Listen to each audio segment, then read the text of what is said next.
Bonjour et bienvenue dans Artichaut, un podcast signé Bocal. Je ne sais pas vous, mais moi, enfant, quand je ne regardais pas en boucle les mêmes programmes télé ou que je ne détruisais pas ma Game Boy, j'adorais lire des magazines féminins, et en particulier une partie de ces journaux, les tests psychologiques. Eh bien, Artichaut, c'est exactement ça. Présenter des personnalités de la région rimoise à travers un test de personnalité. Et mon invité du jour est... Léa, que le faire? Salut Léa, comment ça va? Salut, écoute, ça va très bien cette soirée. Pas trop fatiguée, étonnamment. Après la danse, on enregistre après ton cours de danse? Ouais, les neurones, je sais pas combien il va en rester, ça va être drôle, mais je suis prête. J'ai prononcé ton nom sans bafouiller une seule fois. Est-ce que tu es fière de moi? Je suis honorée parce que ça devient rare les personnes qui réussissent à le dire, donc félicitations, Il bravo. faut dire qu'on l'a répété quand même un petit peu avant. Ouais, un petit peu. Est-ce que tu peux te présenter brièvement pour ceux qui ne te connaissent pas? Alors, je m'appelle Léa, j'ai créé un studio nommé Caleco. Je suis rémoise depuis bientôt 2 ans. D'accord, ah oui, c'est récent. Ouais, j'ai emménagé avec mon copain, je viens de Strasbourg initialement. Et je suis artiste pluridisciplinaire, donc je fais principalement de l'animation, de l'illustration, mais aussi du graphisme. Donc j'aime bien toucher à plusieurs branches et combiner les 3 domaines dans mon travail. Ouais. Et tu as récemment fait un livre de coloriage, on en parlera un peu en fin d'émission.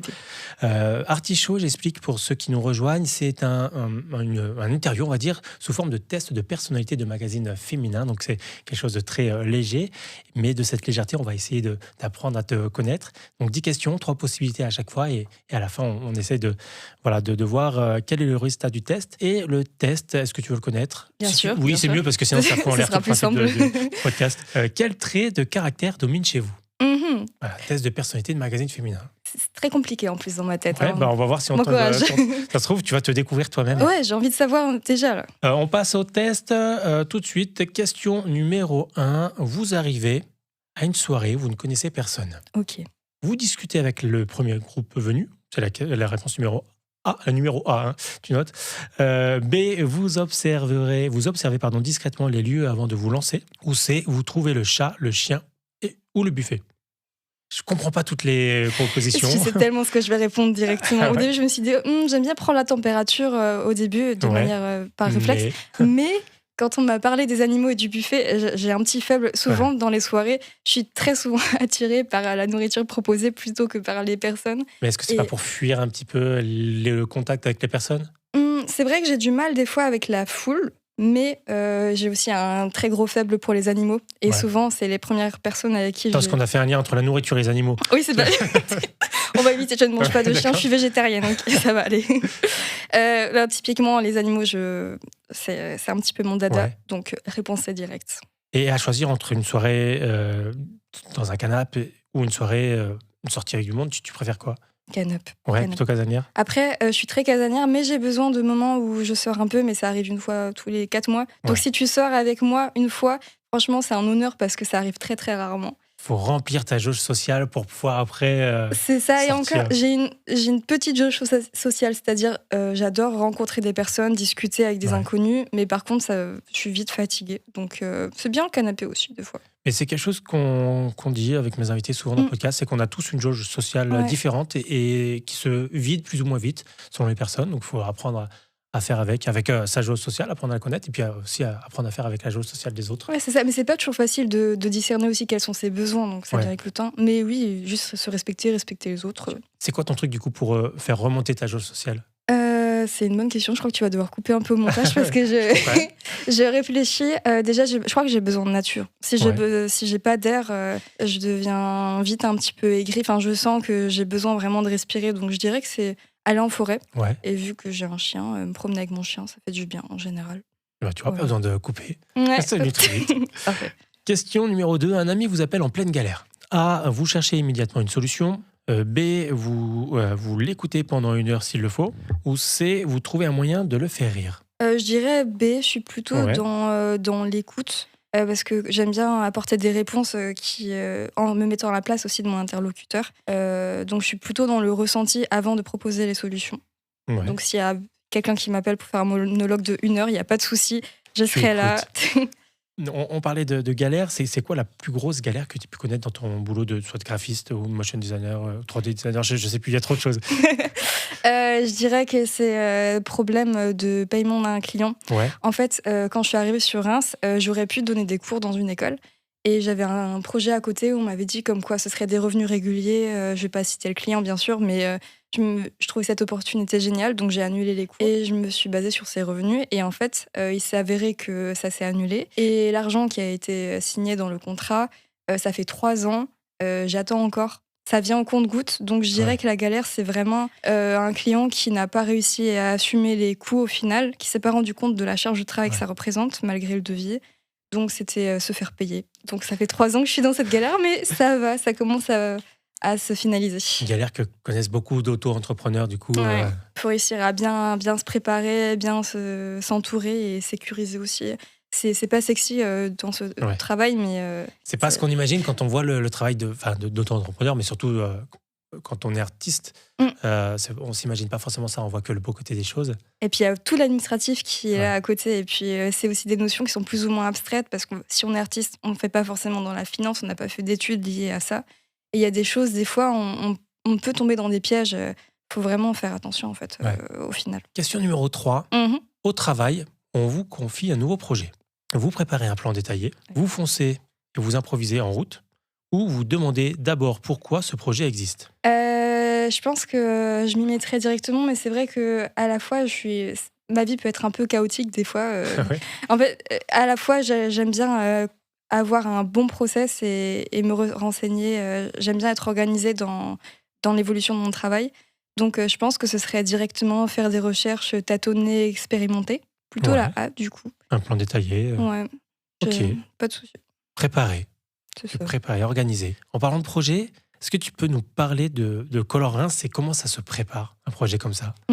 En fait, ça s'est vraiment fait au feeling, pour le coup. C'est un projet que j'ai fait parce que juste j'avais envie de me lancer là-dedans. Pour expliquer, donc c'est un livre de coloriage sur des monuments de Reims, principalement. Oui, c'est ça. C'est ça. Ça montre 6 pages... Ça montre 6 lieux de la ville sous un autre angle avec une autre approche, un univers un peu onirique, fantastique. Il y a aussi des petits des mots fléchés, des chercher-trouve. Et en fait, c'est un projet qui est venu d'une illustration que j'avais fait de la rue de Tambour. J'adorais les petits pavés, ça m'avait inspiré, donc je me suis dit autant l'illustrer. Et je me suis rendu compte que le style choisi fonctionnait vraiment bien pour un coloriage. Et je me dis Gabarit Fest approche, est-ce que ce serait pas le moment de tester?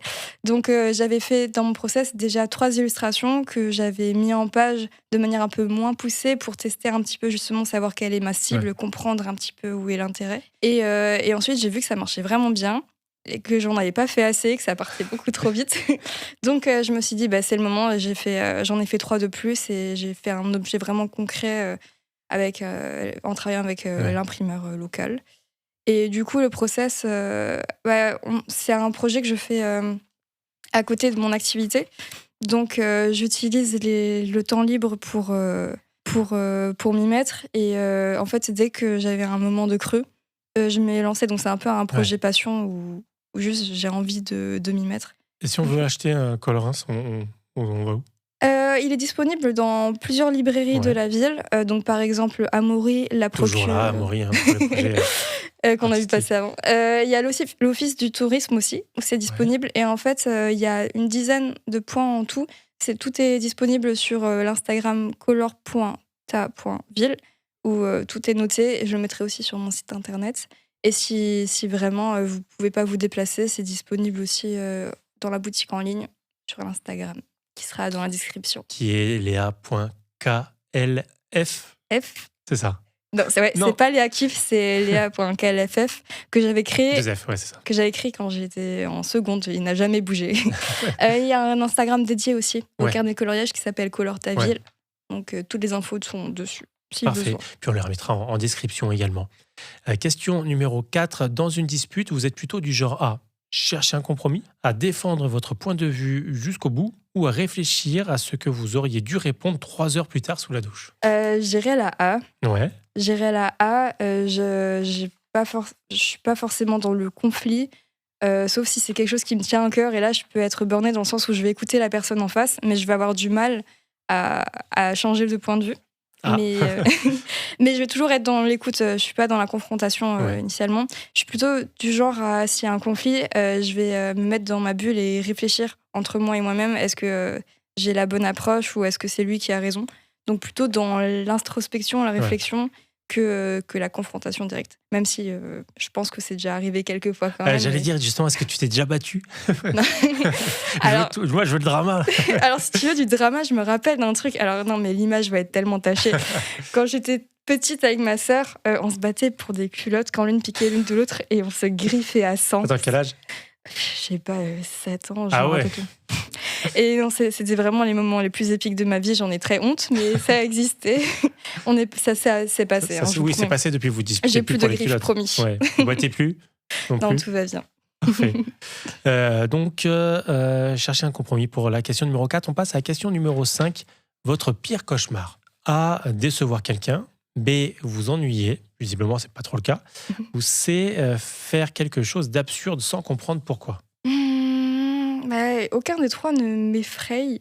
Ouais. Je dirais peut-être le B parce que j'aime bien m'ennuyer, mais des fois je peux culpabiliser en me disant là je fais pas grand chose, c'est du temps perdu. J'ai toujours peur de pas optimiser le temps en fait. Donc les périodes où c'est un peu plus creux, un peu plus calme, je me dis facilement fais quelque chose. Enfin là t'es en train de perdre une ressource hyper vitale. Donc peut-être la B, mais c'est tellement important aussi de s'ennuyer, c'est un luxe énorme. Donc ça, faut pas l'oublier. C'est un sujet qui revient beaucoup avec les artistes que je reçois. C'est on ne prend plus le temps de s'ennuyer, ou de toute façon on ne s'ennuie plus parce qu'on a toujours, on a tout à disposition avec les plateformes de streaming, le téléphone aussi. On scrolle bêtement et on prend plus le temps effectivement de se poser, de s'ennuyer. Alors c'est tellement vecteur de créativité, on en a besoin en fait, surtout dans ces métiers où toute l'idée vient d'un cerveau qui n'est pas tout le temps non plus en constante ébullition. Donc faut réussir à se poser, à lui laisser le temps. La question portait sur ton pire cauchemar. C'est quoi le rêve que tu faisais enfant de manière récurrente, si tu t'en souviens? Ou un qui t'a marqué? Alors déjà, mais c'est particulier parce que je fais partie des personnes qui n'ont pas vraiment d'image extrêmement nette. Tu as la fantaisie? Pardon? La fantaisie? Presque. Je crois que c'est un peu abstrait. J'arrive à voir des choses, mais c'est pas du tout réaliste. Ce qui est incroyable quand on connaît ton métier. Je pense que du coup, ma frustration se met sur le papier. J'aime bien créer des choses parce que justement, j'en ai un peu moins en tête. Je me rappelle d'un rêve où c'est passé d'un labyrinthe géant où j'étais sur un scarabée dans le monde d'Arthur et les Minimoys. D'accord. Et je suis arrivée dans ma chambre et en fait, il y avait un ours polaire à ma porte à côté. Enfin, ça n'avait aucun sens et je sais pas pourquoi. C'est une image qui me marque dès qu'on me parle de rêve. Et tu l'as jamais extériorisé dans ton art? Je crois qu'une fois, j'ai juste dessiné un ours polaire qui est en train de fondre sur de la glace. Mais c'est vrai que je pourrais. Je te donne des idées. Voilà. Je prends 10%. Ça me va. Question numéro 6. Quand vous faites une erreur, vous l'assumez, vous essayez de la réparer immédiatement ou vous repensez à cette erreur tous les soirs jusqu'en 2043? En général, j'assume ce que je fais. J'assume mes actes, mais c'est vrai que j'ai quand même tendance à ressasser un petit peu le soir, contre mon gré. Souvent, en fait, je prends sur moi, je suis dans le déni et je me rends compte un peu plus tard. Ou même des situations, le classique, tu as une situation un peu gênante d'il y a 10 ans qui n'a aucun impact sur ta vie, mais ça ressort comme ça, de manière impromptue et tu sais pas pourquoi. Donc, je dirais plutôt cette option. Donc là, ce qui m'arrange pas, c'est qu'on est à parfaite égalité entre les trois propositions. Je t'ai dit que c'est complexe. Mais c'est pas grave, s'il y a une égalité, on trouvera comment faire. C'est quoi ton plus gros regret? Pro ou perso, c'est toi qui vois. Le regret de ne pas avoir de regret. Est-ce que tu le regrettes vraiment, du coup? Non, là, tu peux ne pas en avoir. Hein. Là, j'en ai pas. Si ça se trouve, j'en ai. Mais en fait, je suis fière de tout ce que j'ai accompli dans ma vie parce que je suis extrêmement reconnaissante de là où j'en suis, même s'il y a forcément des difficultés, des galères, etc. Mais en fait, tout ce qui a composé ma vie m'a menée là où je suis. Et je suis en accord avec moi-même, avec le petit moi. Je suis contente de là où je suis arrivée. Donc là, tout de suite, je suis désolée. Non regret. Pas de souci. Pas de regret. Mais tant mieux. Oui, c'est vrai. Question numéro 7. On vous offre un billet d'avion pour demain. C'est demain. Vous préparez votre valise dans la minute. Vous vérifiez la météo, les hôtels et les avis Google. Ou vous demandez, oui, mais pourquoi? Ce sera à nouveau la planification. Je vais regarder tous les bons endroits pas trop touristiques à faire. Ah oui, attention, c'est demain. Ouais, mais c'est pas grave, je vais faire ça dans l'avion au pire, mais j'ai besoin d'avoir. Des fois, j'ai du mal à lâcher prise parce que j'ai toujours ce contrôle de OK, Ouais. on peut faire ça, on va aller là, etc., etc. Et pour se reposer, on va aller ici. Et au final, bah, tu te reposes pas tellement parce que tu penses à tout ce que tu dois faire après. Mais ouais, je suis souvent rassurée quand j'ai un petit planning quand même en tête. Ouais. Après, ça va de mieux en mieux. J'arrive de plus en plus à improviser et à planifier plus rapidement. Donc ça a tendance à se calmer. Et comment Oui. on s'en sort de ça? L'habitude. Hein. J'étais en internat, je me rappelle, je passais 2 soirées à préparer ma valise pour le week-end parce que j'avais peur d'oublier un truc. Ouais.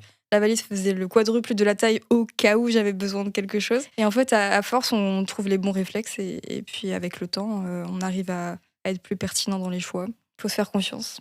Avec Aurore Reims, tu nous fais voyager dans la ville des Sacres. Mhm. Et c'est quoi ton meilleur souvenir de voyage à toi? Je crois que c'était la première fois qu'on est allé en Espagne avec mes parents. Ouais. C'était l'une des premières fois où on est sorti de France.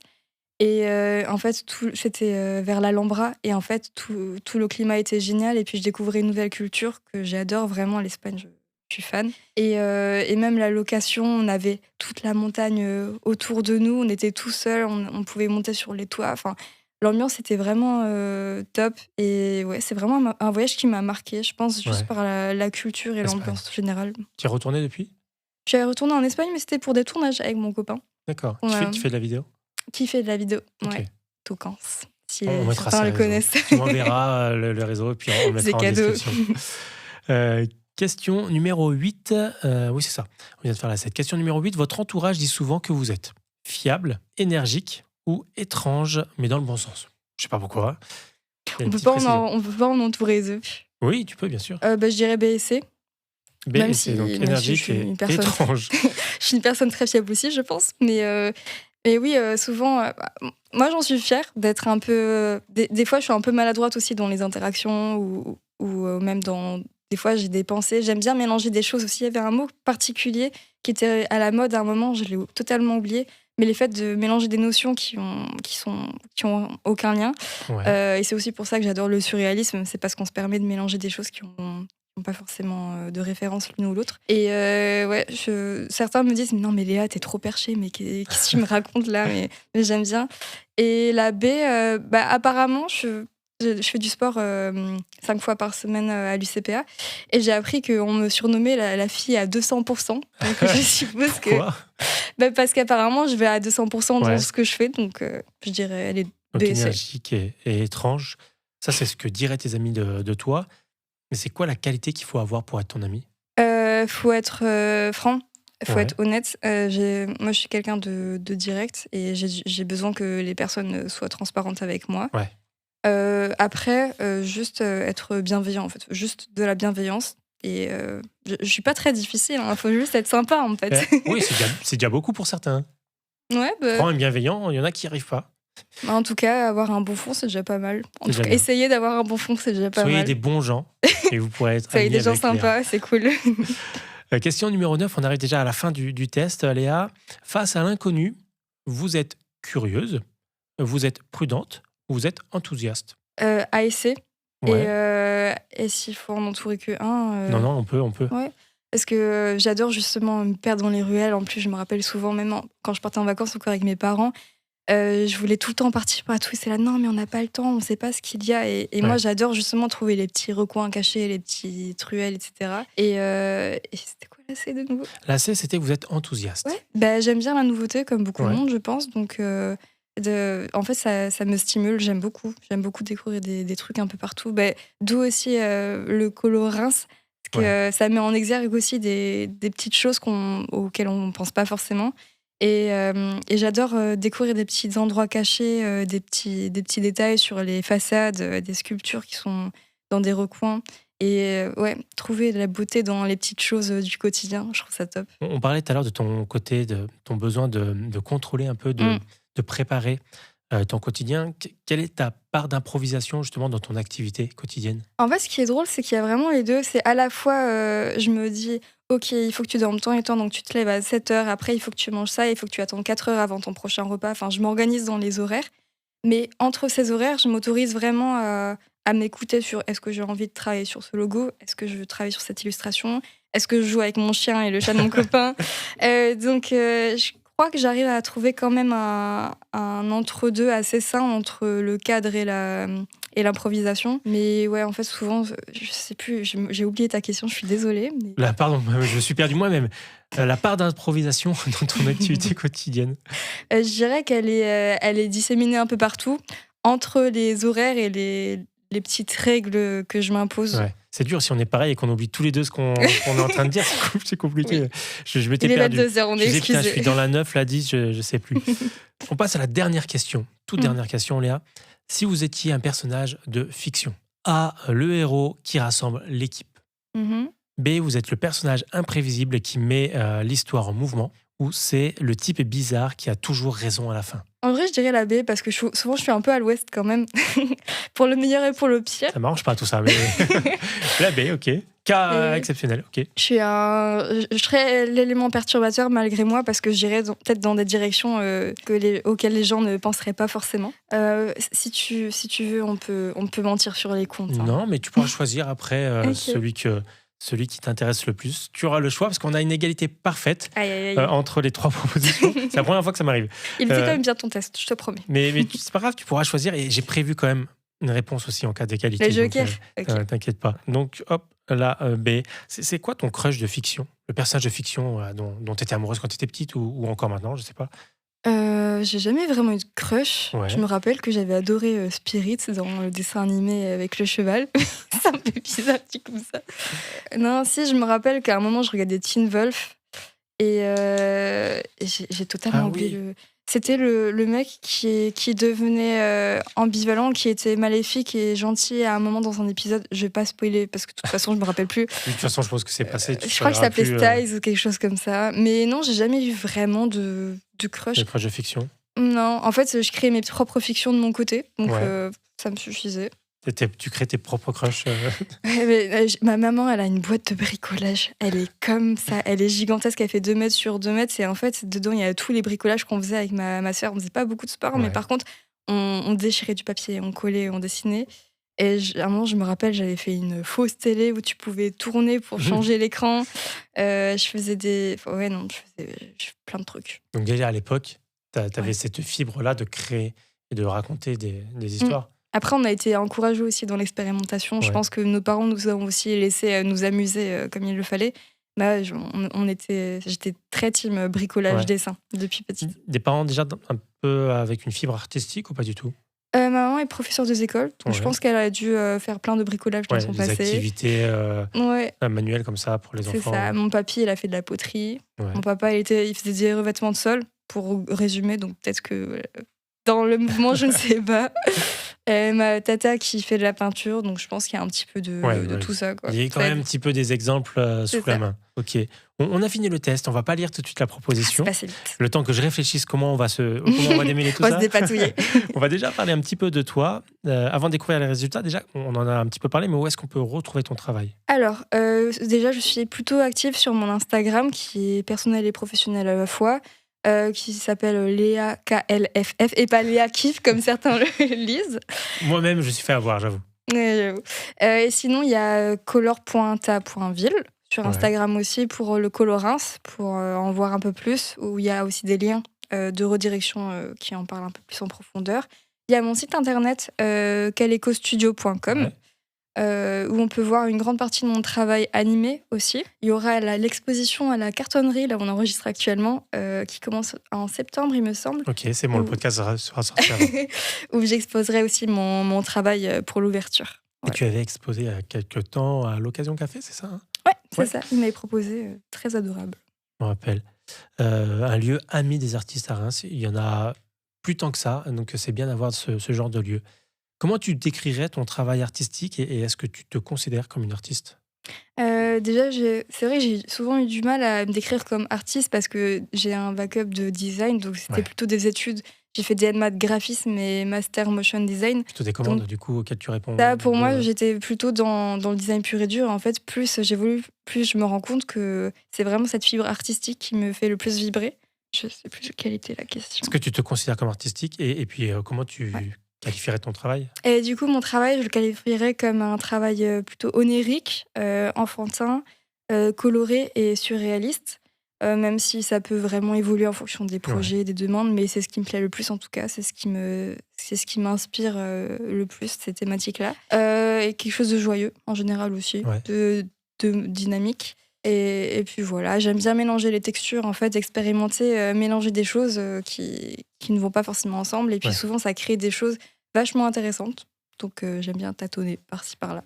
Tu as parlé des thématiques qui t'inspirent. Est-ce qu'il y a des gens également qui t'inspirent ? Et puis, est-ce que ce sont les mêmes selon les disciplines que tu réalises ? Il y a un studio que j'ai découvert l'année dernière que j'adore, c'est Ici Nori.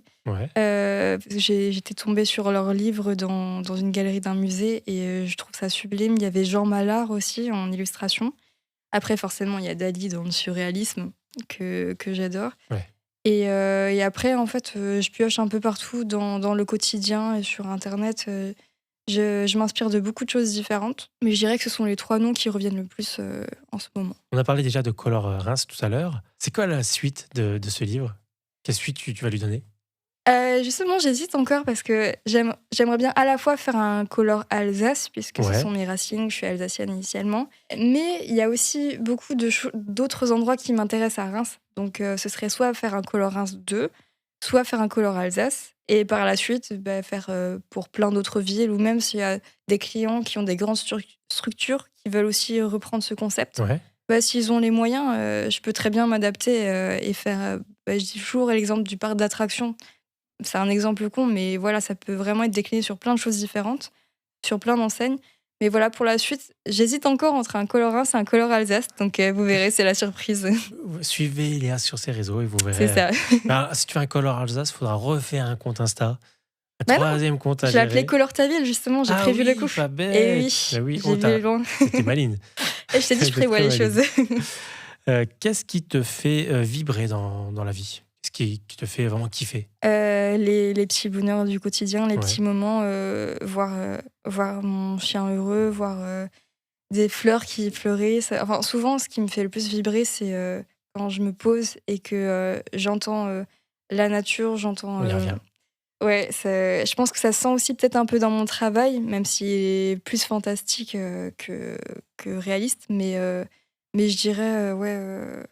Les petits bonheurs du quotidien, en fait. Ces moments de pause que tu t'accordes où tu te rends compte plus ça, là, c'est beau, cette fraction de seconde.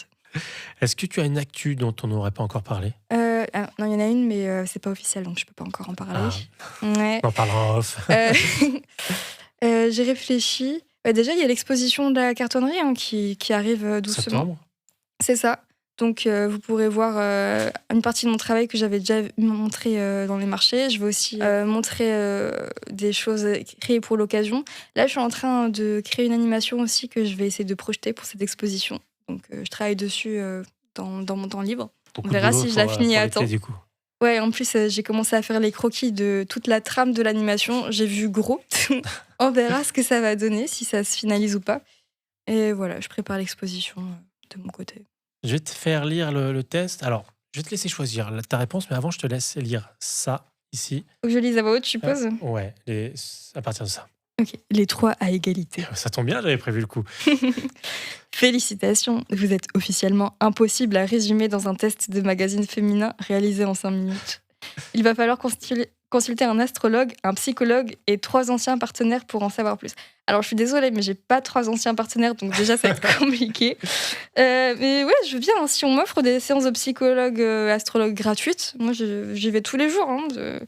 Je crois qu'il y a dorénavant un nombre de séances de psychologue remboursées par la Sécu par an. On a droit à un certain nombre de séances. Tu peux choisir, du coup, dans les pages juste avant, tu as les 3 propositions A, B, C.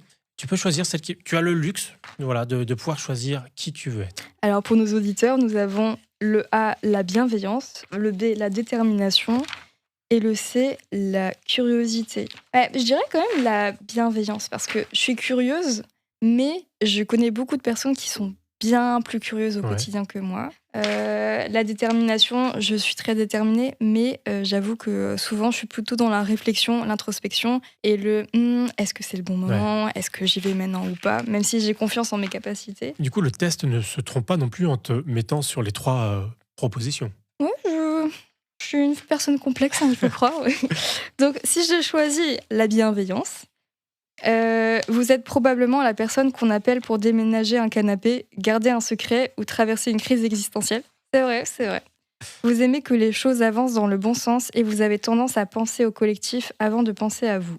Le problème, à force de vouloir sauver tout le monde, vous oubliez parfois de recharger vos propres batteries. Vous êtes la preuve vivante que l'on peut être gentil sans être naïf. Votre devise, ça va aller, on va trouver une solution. Alors, j'ai un problème, c'est que justement, des fois, je suis trop naïve. Et c'est un truc sur lequel il faut que je travaille quand même parce que je vois le beau vraiment très souvent. Ouais. Donc, des fois, je me dis, bah oui, c'est pas mal. Et en fait, je me rends compte que c'est faux. Ce qui n'est pas forcément un défaut. Non, c'est juste que du coup, faut pas que je vive dans le déni non plus. Mais... faut pas que tu vives seul, faut qu'il y ait des garde-fous. c'est ça. Et je pense que le A, même si j'oublie pas de recharger mes batteries parce que vu que j'ai besoin de contrôle, je suis aussi très à l'écoute, trop à l'écoute. Je m'analyse souvent dans mes ressentis, mon besoin. Donc, j'hésite pas à me poser et à réfléchir quand même quand j'en ai besoin. Mais en tout cas, ce fut un très bon test. Très gros travail. Félicitations. Merci. Tu aurais pu prendre un petit peu des trois, du coup.